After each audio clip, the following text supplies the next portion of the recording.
எனக்கு மகன் அடித்தது மகன் எல்லாம் அடித்து போட்டான். 3 வாரம் மக்கட்ட விடுறதில்லை. மகன் வந்தால் தலை வெட்டி இங்கே வைக்கணுங்கிறான். உடனே தலை வெட்டி இங்கே வைக்கணுங்கிறான். இந்த கேட்டு தலைவலி தேவடியா முண்டை கண்டாரோல் முண்டை வேண்டி இவனை கொன்று வேண்டி வேண்டி எவனடி எந்த போலீஸ்காரன் கூட்டிட்டு எந்த தலைவலி வருவாண்டி எந்த வக்கீல் வருவாண்டி வேண்டி என்னடி பண்ணுவேன் இவனால் என்னடி முடியும் எவனா எங்கள் ஆம்பத்துக்கு வந்துடுவான் அடி கண்டாரோல் தேவடியா வேண்டி இடி கண்டாரோல் தெரியும். அந்த ஐயனுக்கு இறக்கி இப்படி இறக்கி போலீஸ் வயசா 95 வயசு இருக்கு. என்னை 2ஆம் தடவை கொடுத்தாங்க. இவங்ககிட்ட அடிதின்னு போன வருஷம் அடித்தான். ஐயா வந்து சொன்ன அம்மாவை திமிழே அடங்கலிமான உள்ளே பிடிச்சி போட்டுறமான்னு நீங்கள் வேண்டாம் நடந்துருந்தோம்.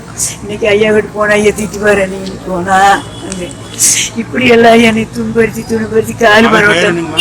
மகன் கார்த்தியா அவன் கத்தியில் இருக்கிறான். நம்ம பிடிக்கிட்டு அவன் கத்தியில் அம்மா கத்தியிலேருந்து துரத்து விட்டு தினகரன் எனக்கு பேச முடியும். 5 நாள் ஆச்சு.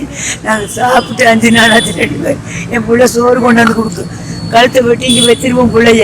பிள்ளைங்க ஏட்டுக்குள்ளே வரக்கூடாது கண்டாரோ நான் தேவடியே வரக்கூடாதுடி அவளை இங்கே வரக்கூடாதுடி உன்னை வெட்டிடுவோம் அவளை வெட்டிடுவடி தலையை உன்னை வெட்டி வைப்படி அவளை வெட்டி வைப்படி இடக்கு இடத்தாயோடி கண்டாரோ அவளை இவளை அவங்க பட்டணத்தில் இருக்கிறாங்க ராஜா. அவங்களே கஞ்சி கொடுக்குறாங்க. சொத்தெல்லாம் கொடுக்குறேன். பையன் இப்படி பண்ணுது. எண்ணெய் சேர்த்து இன்னைக்கு ஒரு 25 நாள் தான்.